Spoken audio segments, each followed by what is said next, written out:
Bom dia a todos. Reiniciamos alguns pensamentos da ortodoxia de Chesterton. E continuamos a partir mais ou menos aí da página 28, no tema o louco, o maníaco. Um homem que imagina ser uma galinha acaba sendo tão comum como uma galinha. E se ele imagina ser um caco de vidro, vai ser tão sem graça como um caco de vidro. Somente pelo fato dele não ver a ironia da sua ideia, é que ele acaba sendo internado numa casa para loucos. Em resumo, as esquisitices só com apenas as pessoas comuns. Novos romances desaparecem. Velhos contos de fada permanecem. Por quê? Porque fazem do herói um ser humano. Não criam um super-homem que de fato é uma exposição de uma certa loucura do ser humano. Pode-se criar uma história a partir de um herói entre dragões, mas nenhuma história vai ser atraente de um dragão entre outros dragões. É só este paradoxo que chama a atenção. Por toda parte existe a noção de que a imaginação é perigosa para o equilíbrio mental do homem. É o que se diz. A maioria dos poetas, no entanto, é gente sensata, mas também extremamente prática. Porque alguém diria, vive na imaginação. Então o poeta seria um lunático, pois ele está dizendo como é possível. O poeta é exatamente aquele que é prático e está olhando a vida. Ele vai citar um poeta inglês que acabou na insanidade. Mas nós citamos poetas nossos, mais sadios do que ninguém, não é? Vamos lá para Castro Alves. Quanta lucidez, quanta praticidade naquilo que ele pensou e imaginou. E atualmente, perto de nós, Fernando Pessoa, e que maravilha de poesia que toca profundamente a nossa vida. Imaginação não gera insanidade. O que gera insanidade é exatamente a razão, diz Chesterton. A paternidade artística é tão sadia quanto a paternidade física. Edgar Poe, por exemplo, foi realmente louco, mórbido. Não porque era poético, mas era analítico, racional. O único poeta inglês que eu conheço, diz Chesterton, e que enlouqueceu, Cowper. Ele foi definitivamente levado à loucura pela lógica. A poesia não foi o seu mal, foi o seu remédio. Ele acabou se afastando da sanidade. João Evangelista tenha visto monstros estranhos na visão, ele não viu nenhuma criatura tão louca como alguém entre os seus comentadores que chegaram à loucura comentando, por exemplo, o Apocalipse, lá cheio de monstros. Mas a imaginação de João é totalmente sadia, porque apresenta a realidade, próximo da realidade, descrita com aquela elevadíssima linguagem. De fato, o fato geral é simples. A poesia mantém a sanidade porque flutua facilmente no mar infinito. A razão procura atravessar o mar infinito. Nunca vai conseguir. A poesia flutua. Aceitar tudo é um exercício. Entender tudo é uma tensão, é uma loucura. Ninguém entende tudo. Quem pretende é insano.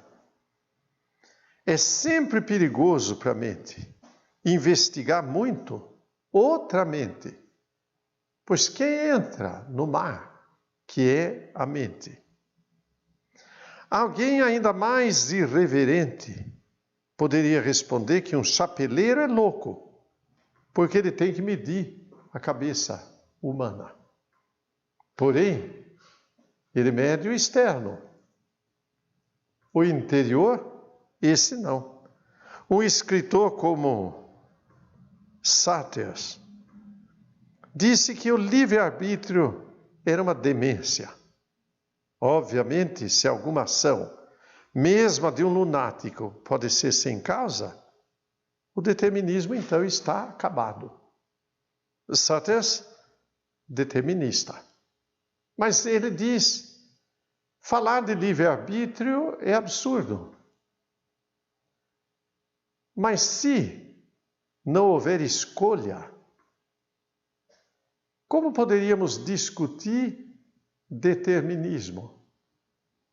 Bom, se tudo está dentro do determinismo, não tem nem sequer o que discutir mais, porque ninguém escolheu coisa nenhuma. Vamos todos numa direção absurda. Seria natural, talvez, que um socialista marxista moderno nada soubesse sobre livre-arbítrio.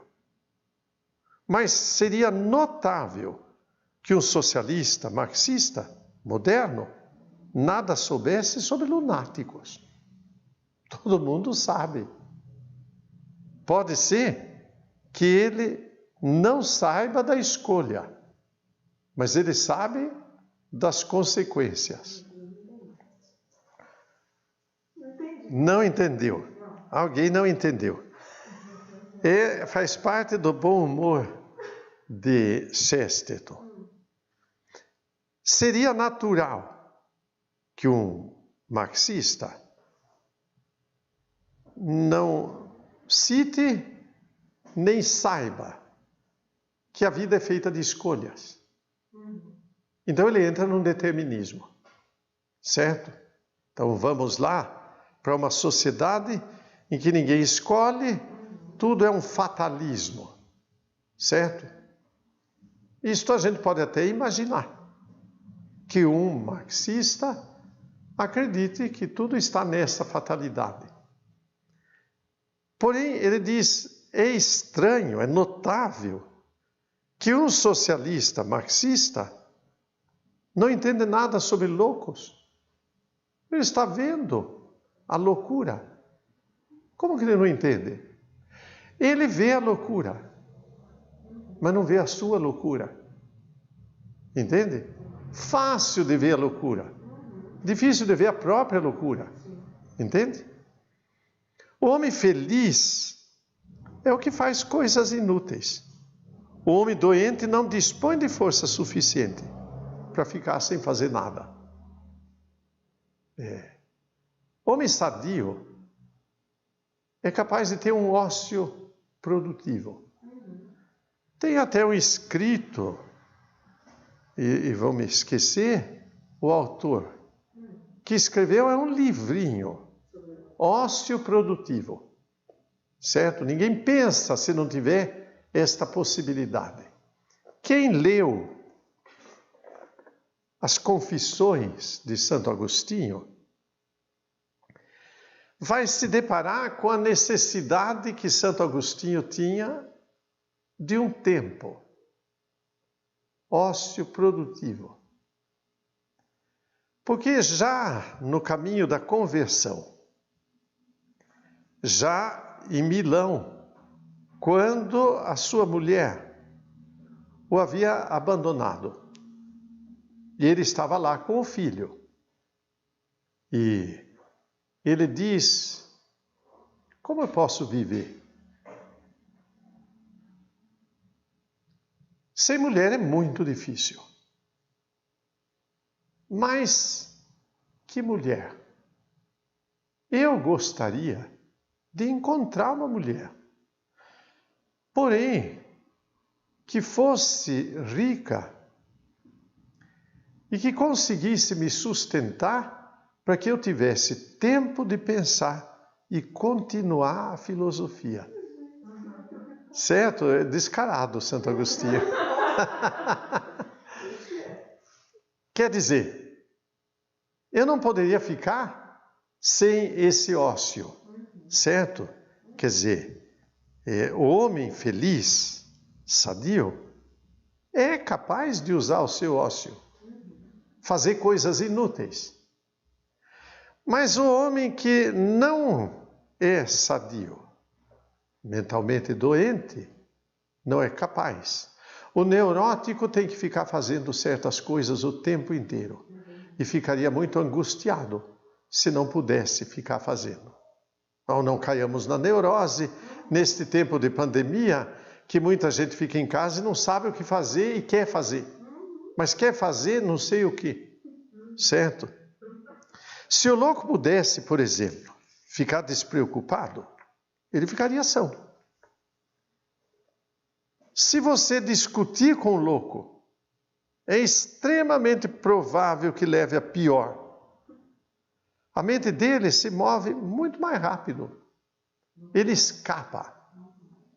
Discuta com alguém que é neurótico. Ele escapa pelo vão do dedo.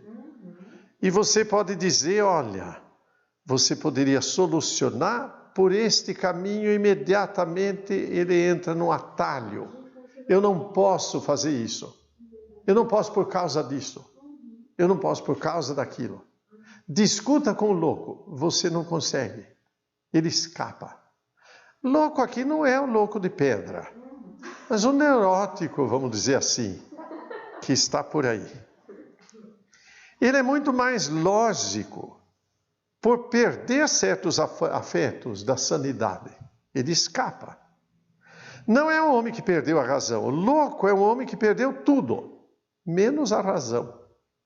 Ele consegue argumentar, mas foge, certo? Essa loucura consiste no quê? E não vê de forma nenhuma a realidade. Eu fujo para a minha imaginação. O homem que era muito certo e não fazia nada que considerasse inútil. E encontrou o bêbado. E o bêbado que era trabalhador, mas bebia. Mas o bêbado vai dizer a ele isso é realidade, porque é gente da minha terra. O bêbado disse a ele, escuta aqui, ô fulano, você não bebe de jeito nenhum. Não sabe assobiar. Não cospe. Para que você serve? Certo? Quer dizer, o sadio e o não sadio. Certo? Há 3 tipos mais comuns de loucura. Então, por exemplo, ele diz, homens que vão dizer, por um desvio, um que diz, eu sou rei da Inglaterra. Ou que diz, eu sou Jesus Cristo. Ou assim por diante. Então, primeiro, se o homem disser que ele é Jesus Cristo, não é uma resposta, diz ele, que o mundo nega a sua divindade. Pois o mundo negou Cristo. Certo? Quer dizer, ele se diz Jesus Cristo e vai achar estranho que o negue. Não pode achar estranho. Mas a loucura está nisto, não é? E apesar de tudo, ele está errado. Explicação insana exatamente tão completa como a do sensato, mas não tão abrangente. Uma bala exatamente tão redonda como o mundo, porém não é o mundo. certo? Confundir uma coisa com outra é esquecer a categoria. A eternidade pequena e restrita, você pode vê-la em muitas religiões modernas. E podemos dizer que a marca da loucura mais forte e inconfundível é a combinação entre a completude lógica e a concentração espiritual. A teoria do lunático explica muitas coisas, mas não explica totalmente, certo? Lidando com a mente no processo de se tornar mórbida, louca, nossa principal preocupação não poderia ser oferecer argumentos, mas sim ar, fora do sufoco de um único argumento. O louco só tem uma visão. Não podemos oferecer para ele a razão do erro dele, porque ele não conseguiria.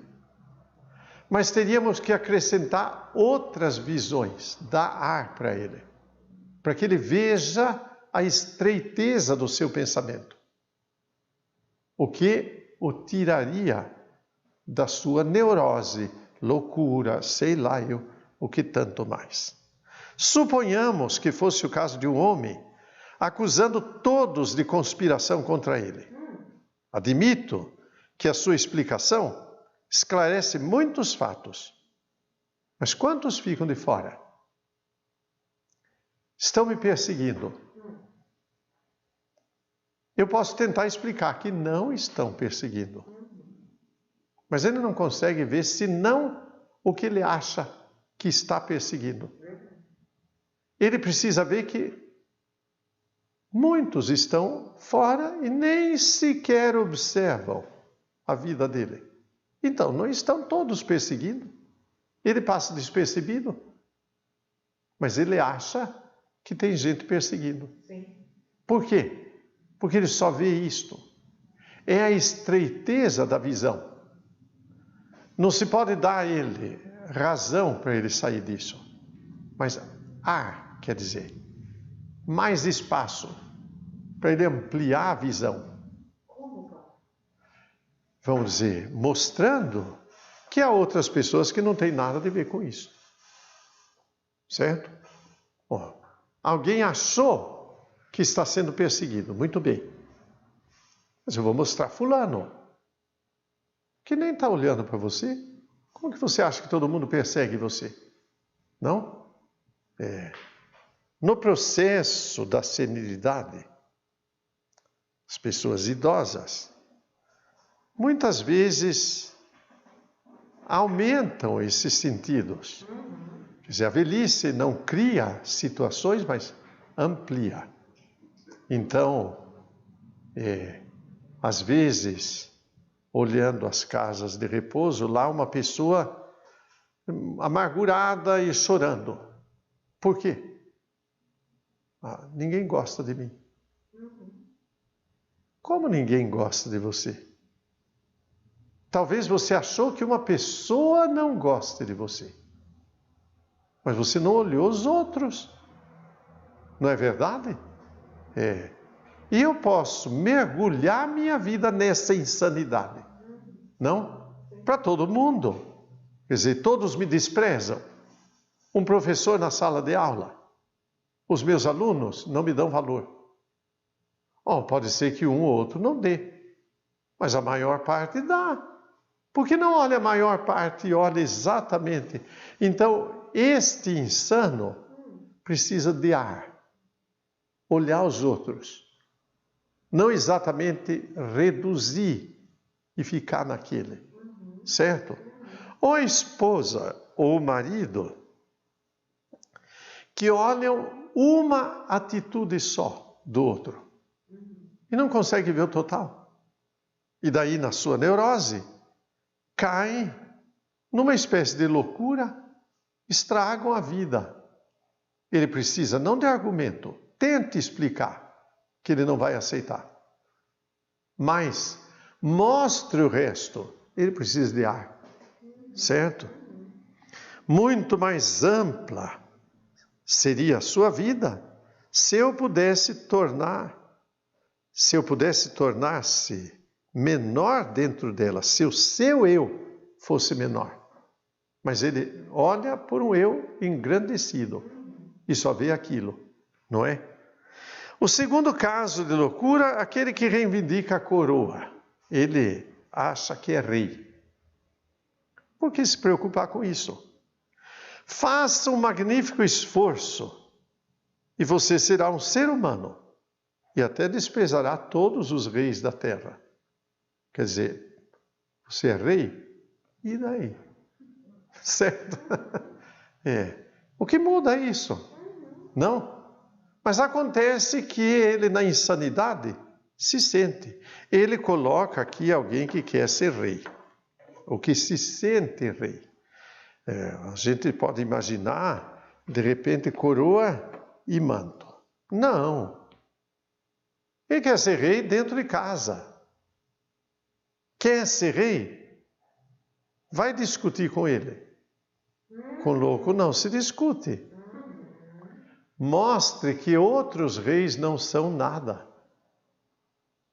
Para que ele pelo menos descubra que não tem vantagem nenhuma. Certo? Que através desse outro caminho pode ser que ele veja. Não é? E é o que fazem os psicólogos e orientadores para a pessoa que está nessa insanidade. Olhe os outros.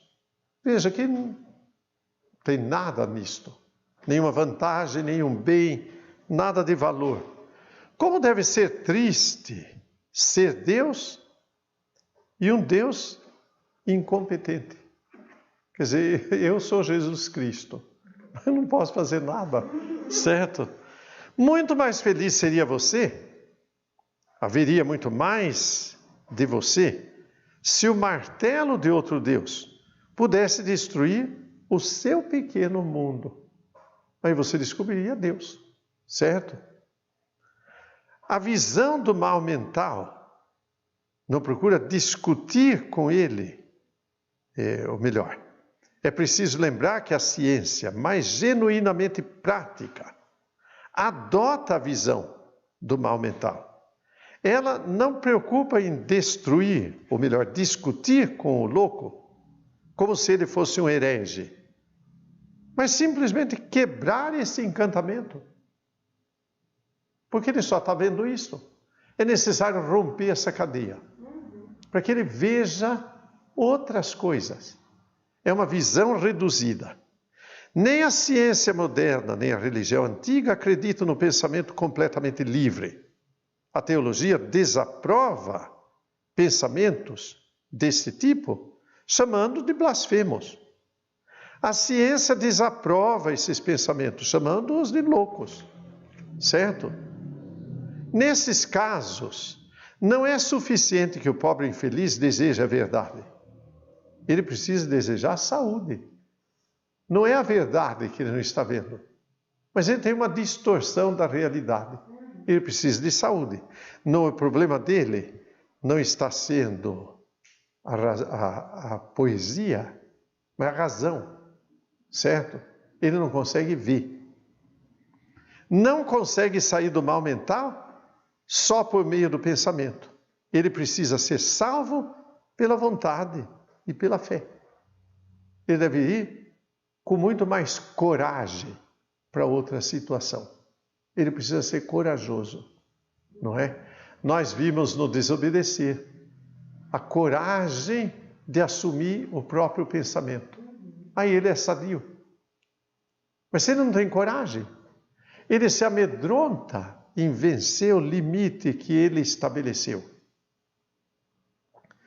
Curar um louco não é discutir com o filósofo, e sim expulsar um demônio. Discutir com o filósofo, discute-se na razão. Mas com o louco, não. O louco deve parar de pensar, se quiser continuar a viver. O conselho deles é a amputação intelectual. Certo? Quer dizer, tem que cortar essa cabeça e mover o coração. Não? Assim, a experiência do louco, em geral, é um argumentador, muitas vezes bem-sucedido. Sem dúvida, ele poderia ser derrotado pelo raciocínio, mas o louco está na limpa e bem iluminada prisão de uma ideia só, afiado num doloroso ponto só, desprovido de uma sadia hesitação. Por isso que muitas vezes as pessoas na fé vêm perguntar assim: mas eu tenho dúvidas. A dúvida é sadia, uma hesitação sadia. Mas ai de quem tem extrema segurança numa ideia só. Ele não escapa. Ele não pode mudar de ideia, porque ele só tem uma. Como é que ele muda? Certo? Ele não escapa desse círculo, não é? Ele fica preso. Quem foi? Penso eu, se não me engano, Machado de Assis. Eu tenho medo do homem de um livro só. Não sei se vocês se lembram disso, citado no pensamento e na literatura. Quer dizer, o homem de um pensamento só é louco, não é? É desprovido de uma sadia hesitação. Aquele inconfundível estado de espírito, tom, que ouço vindo de Hanoel, que é a casa de loucos, hoje em dia também ouço, vindo da metade das cadeias da ciência, cátedras, etc. Combinação de um raciocínio expansivo, exaustivo e um reduzido bom senso. Mas nós estamos acostumados a ver, por exemplo, esse desvio, até da ciência. Da ciência, porque isso se mostra muito mais fácil. Numa questão de saúde. Há pouco tempo atrás, se dizia assim: não coma ovos, para não aumentar o seu colesterol. E cientistas chegaram a dizer: ovo provoca colesterol. Uma ideia única, fechada, indiscutível. E hoje, o que se ouve dizer? Ovo não tem nada a ver com isso. Não é verdade? E assim outras questões a respeito da alimentação, normalmente, porque isto é mais comum. Quantas vezes se discutia porque abacate deveria ser uma fruta que não faria bem, porque é gordurosa. E hoje se diz a gordura que ela tem, que esta fruta tem, é boa. Vamos dizer, mudou completamente a opinião, porque houve uma opinião louca no passado, sem pesquisa, sem comprovação, etc. Como lunático, eles não podem alterar o ponto de vista. Não conseguem fazer o esforço mental e, de repente, vê-lo como preto sobre branco. Quer dizer, distinto. O materialismo tem uma espécie de uma simplicidade insana. Ele entende tudo. E nada parece digno de entendimento, porque não tem o que entender. É matéria. Matéria não tem o que entender. Nós vemos, sentimos. O cosmos é praticamente o menor buraco em que um homem pode esconder a cabeça, o louco, certo? E fica fechado no seu mundo. O homem que se julgava Cristo padecia a consequência de um grande erro, não é? É momento ou melhor, esse não é o momento de provar que a casa de loucos, ou para a casa de loucos, que o materialismo é fácil, é falso. Porque seria provar para o homem que ele não é Cristo. Certo? Não adianta tentar provar. Se o homem lá na casa de loucos for o Deus real, esse Deus não é grande coisa. Porque ele está no fechamento da sua visão. De modo semelhante, se o cosmos do materialista for o cosmos real, não é grande coisa. A realidade foi encolhida, não é? A filosofia materialista é com certeza mais limitante do que qualquer religião. Um cristão só é limitado no mesmo sentido que um ateu é limitado. Porém, o ateu não pode escapar do seu limite. E o cristão com facilidade questiona. Então, ele está mais livre do seu limite do que o ateu, diz Chesterton, e facilmente inteligível, não é? O cristão tem perfeita liberdade para acreditar que existe uma considerável quantidade de ordem estabelecida e desenvolvimento inevitável no universo. Ao materialista não é permitido admitir em sua imaculada máquina a menor mancha de espiritualismo ou de milagre, fechado no seu mundinho, não é? Quer dizer, pensar desta maneira nos leva a imaginar assim: como nós temos um limite, mas um limite expandido do pensamento, não é? Nós pensamos nesta ordem, mas podemos avançar nessa ordem. Por exemplo, houve um tempo em que o pensamento da fé na Escritura colocava o criacionismo como a única possibilidade. Quando descobrimos que o evolucionismo é extremamente coerente com tudo aquilo que a ciência descobre, revimos, entendemos, vamos dizer, na Escritura não há nenhuma afirmação nem outra, apenas uma questão de admitir uma causa, que Deus seja a causa do mundo. Agora, como esta causa cresceu, bom, isso estamos para descobrir. É possível mudar a ideia.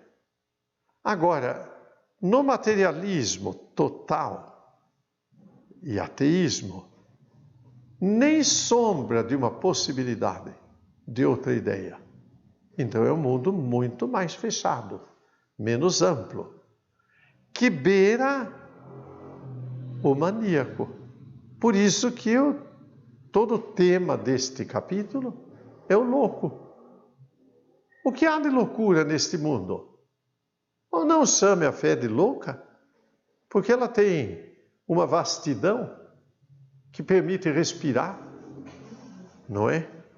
No mundo do materialista, é totalmente simples e sólido esse mundo, exatamente como o louco tem plena certeza de que ele é sadio, não é? Dentro do bom humor do Chesterton, não é? Os materialistas e os loucos nunca têm dúvidas. Tudo é certo, tudo é determinado. Mesmo acreditando na imortalidade, eu não preciso pensar nela, Eu posso caminhar na minha vida sem voltar na ideia de mortalidade.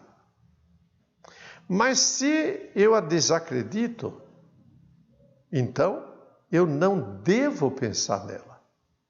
Eu não acredito. Eu não devo pensar na imortalidade. Certo? Agora, por que alguém que é ateu pensa na imortalidade? Eu não devo pensar, ela não existe, certo? Mas se eu penso, é porque eu me deparo com a imortalidade diante de mim, não? O lunático, quer dizer, o nosso argumento contra a teoria lógica exaustiva do lunático foi que, certa ou errada, aos poucos, destruía a sua humanidade. O louco tende a se destruir, não é? O louco neurótico, não vamos pensar louco de pedra. Não estou me referindo apenas à bondade que está sendo destruída na humanidade. Eu me refiro a tudo: esperança, coragem, poesia, iniciativa, tudo que é humano. O neurótico perde tudo, certo? Perde na sua loucura, porque ele não vê mais nada. Não vê nada de bom, nada de belo, nada de edificante, porque ele vê uma coisa só, certo? Tudo se perde. Os deterministas vieram para amarrar e não para soltar. A pior corrente que já prendeu um ser humano foi esse determinismo que impede o ser humano da visão própria da humanidade. De modo semelhante, você pode dizer, se quiser, que o corajoso especulador determinista é livre para não acreditar na realidade da vontade. Mas um fato muito mais sólido e importante é que ele não está livre para levantar da cama, xingar, agradecer, justificar, instar, punir, resistir à tentação, incitar multidões, tomar resoluções de ano novo, perdoar, censurar tiranos, ou até mesmo dizer obrigado pela mostarda que está sendo oferecida na mesa. Quer dizer, ele não é livre para isto, porque é determinista. Quer dizer, tudo é determinado, então tem que ser assim, acabou. Não é? Antes de passar para outro assunto, quero observar que existe uma estranha falácia afirmando o fatalismo materialista, que de certo modo favorece misericórdia. A abolição de castigos cruéis de qualquer espécie, o chocante que isto é o oposto da verdade.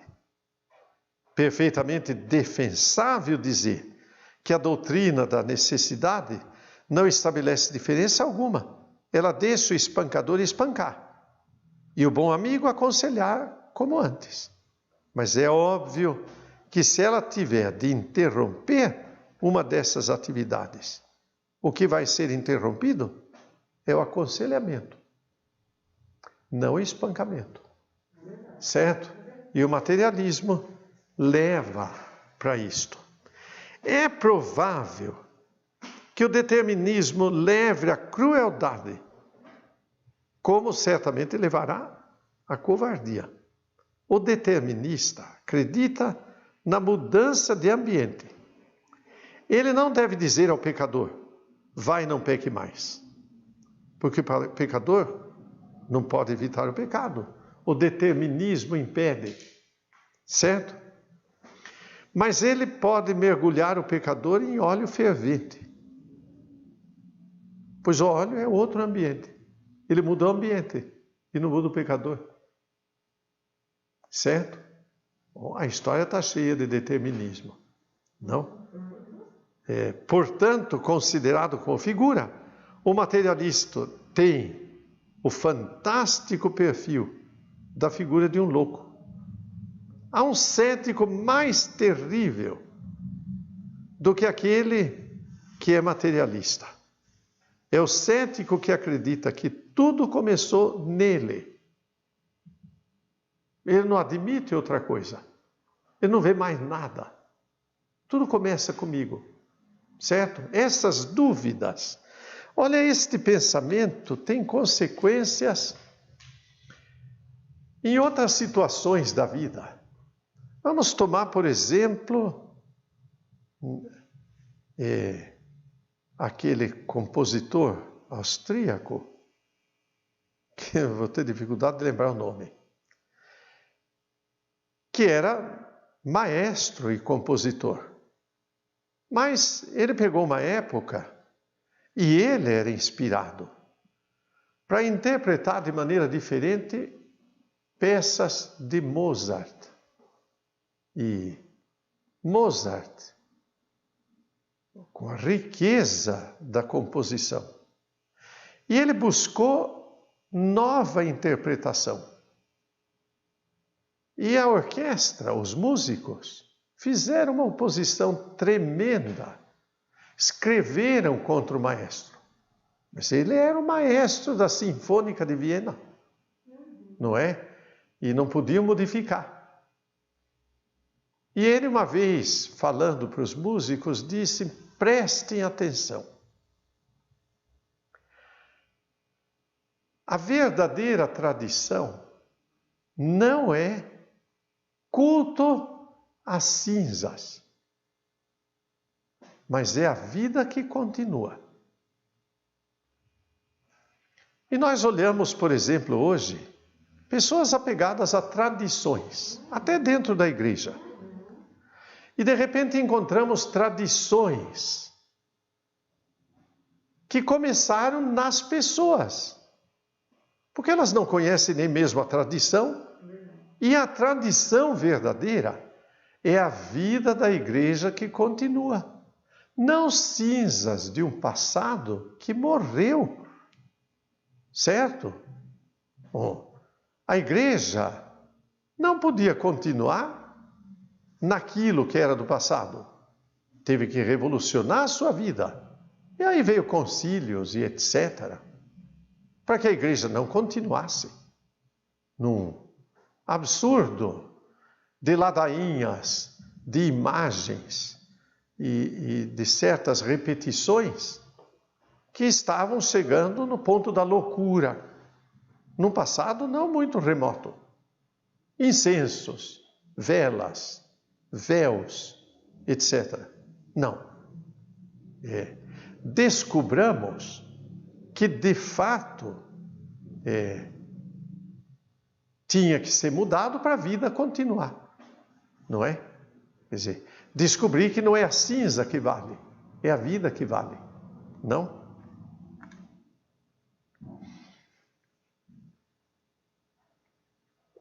O cético que acredita que tudo começa nele, ele duvida da vida atual. Então ele acha que tudo só tem valor se a visão dele propõe. Não duvida da existência dos anjos, mas até duvida da existência de homens e de vacas. Certo? Quer dizer, não vê a realidade. O editor que pensava que os homens progrediriam se acreditasse em si mesmos. Certo? Mas sobre a sua cela estará escrito com assustadora verdade: este acreditava em si mesmo. Não é? Quer dizer, não viu a loucura de acreditar em si. Eu não garanto nada. As coisas não começam comigo, mas hão de continuar apesar de mim. Então eu devo que buscar esta continuidade. E essa é a provocação dele ter escrito esse livro. Sim.